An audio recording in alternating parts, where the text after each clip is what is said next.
Dans cet exercice, nous allons montrer comment on peut calculer le degré d'hyperstaticité H, le degré d'hyperstaticité avec l'extérieur HE et le degré d'hyperstaticité intérieur HI.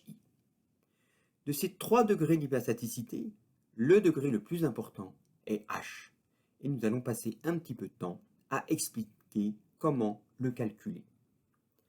Alors, comme il a été montré en cours, pour calculer H, la méthode consiste à décomposer la structure suivante en éléments simples. Pour décomposer une structure en éléments simples, on commence par séparer la structure des liaisons avec l'extérieur. En outre, dans un élément simple, on ne doit voir apparaître ni articulation interne, ni appui interne, ni embranchement.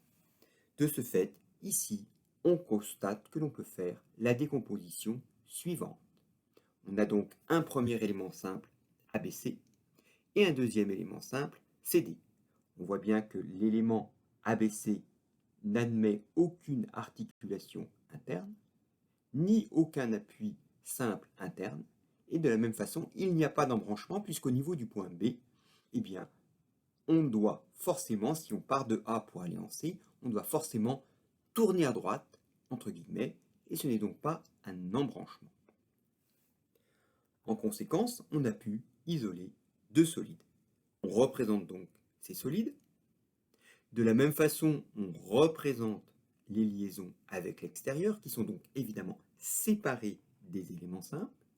Et puis maintenant, on va traduire qu'en fait, tout ceci est une seule et même structure qui sont rassemblées et qui sont maintenues ensemble à l'aide de forces.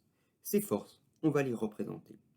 Alors tout d'abord, si on considère la force produite par l'appui simple sur la structure, eh bien, ça va se traduire par une force horizontale située au niveau du point B. De la même façon, la structure exerce donc une force aussi, une réaction en quelque sorte, au niveau de l'appui simple que l'on a également noté par une force horizontale appliquée sur l'appui simple. De la même façon, au niveau du point C, on a une articulation interne. Ça veut dire que le point C associé à la partie ABC et le point C appartenant à la partie CD, eh bien, ces deux points-là ont effectivement le même mouvement. Ça se traduit donc par des forces horizontales et verticales situées au niveau des extrémités des éléments. Au niveau du point D, on a donc une liaison qui est une articulation avec l'extérieur, donc deux forces également horizontales et verticales appliquées d'une part à l'extrémité D de l'élément CD et d'autre part appliquées au niveau de l'articulation extérieure. Au niveau du point A, on a un encastrement. Qui dit encastrement dit trois actions de liaison, trois réactions de liaison. Il y en a trois, puisque en A, l'encastrement indique que la structure ne peut pas tourner. Alors maintenant, on va pouvoir calculer H. Pour ce faire, dans un premier temps, on compte tout simplement le nombre d'inconnus total de liaisons. Et pour les compter, il suffit de compter les flèches noires. Donc si on compte, on obtient 16 flèches noires, 16 réactions de liaison. Maintenant, il faut donner le nombre d'équations totales que l'on peut obtenir avec cette décomposition. Les équations viennent d'une part de chacun des éléments simples, puisque sur chaque élément simple isolé, sur chaque solide isolé, je peux écrire le PFS, donc trois équations d'équilibre. Somme des forces sur x égale à 0, somme des forces sur z égale à 0, et somme des moments par rapport à un point égale à 0. Je peux donc les écrire sur chacun des deux solides. J'ai donc 6 équations d'équilibre liées au PFS.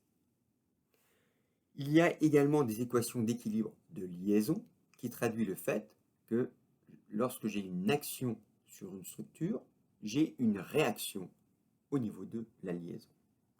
Donc si on regarde au niveau de l'appui simple, Cet équilibre de liaison se traduit tout simplement par le fait que les deux flèches noires, la somme des deux flèches noires est égale à 0.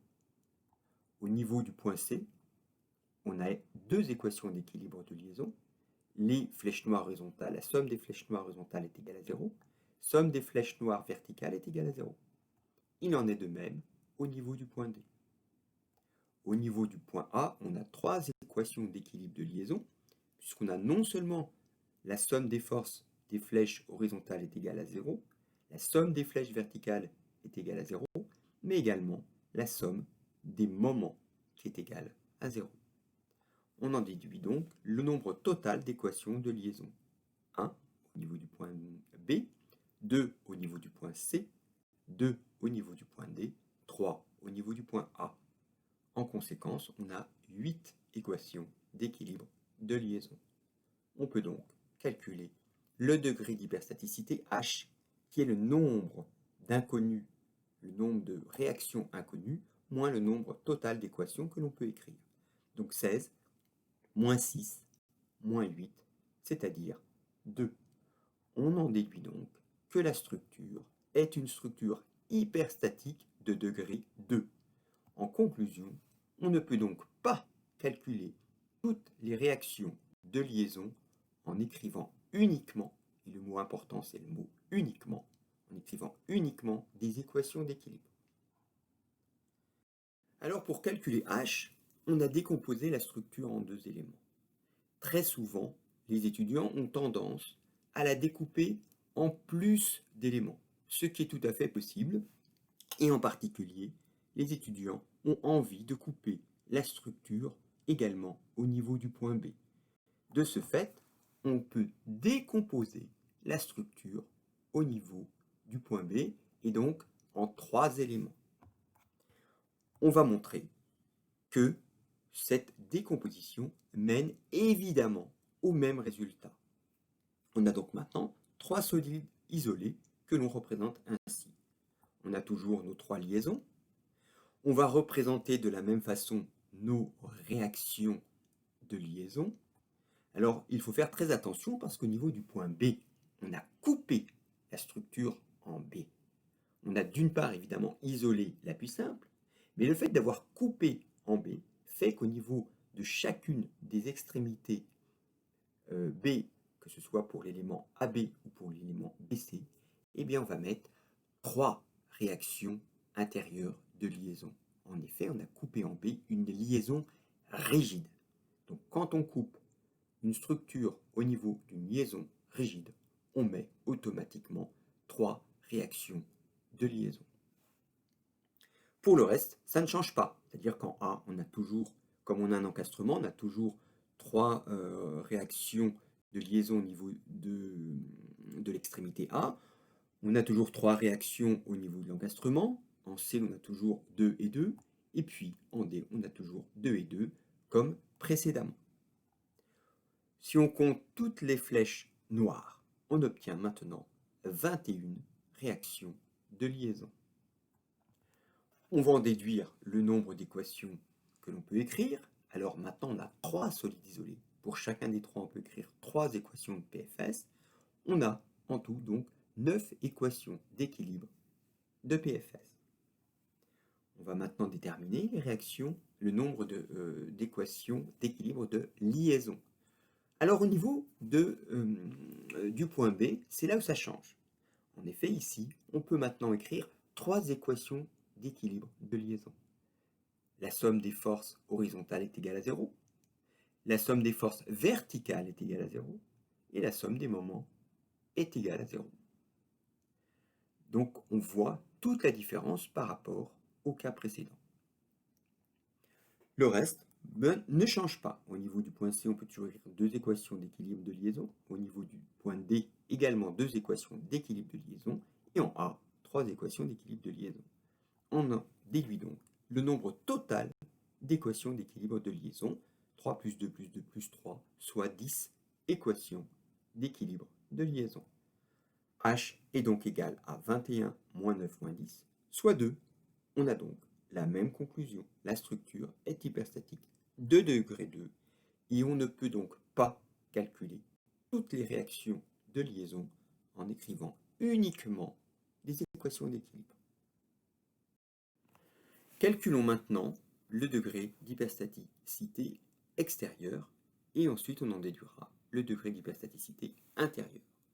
Pour calculer le degré d'hyperstaticité extérieure, il faut refaire en fait le schéma mécanique de la structure, c'est-à-dire représenter la structure où je vais remplacer les liaisons avec l'extérieur par les réactions extérieures de liaison.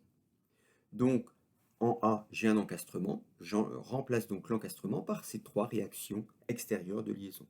En B, j'ai un appui simple. Je remplace donc l'appui simple par la réaction horizontale extérieure de liaison. Et en D, j'ai une articulation avec l'extérieur, donc deux réactions extérieures de liaison. J'ai donc en tout, si je compte les flèches noires, 6 réactions extérieures de liaison. Par définition, le degré d'hyperstaticité extérieure est égal au nombre de réactions extérieures de liaison moins 3, c'est-à-dire 6 moins 3 égale 3. On peut donc maintenant déduire également le degré d'hyperstaticité intérieure, puisque HI plus HE est égal à H. On en déduit donc que HI, qui est égal à H moins HE, est égal à 2 moins 3, soit moins 1.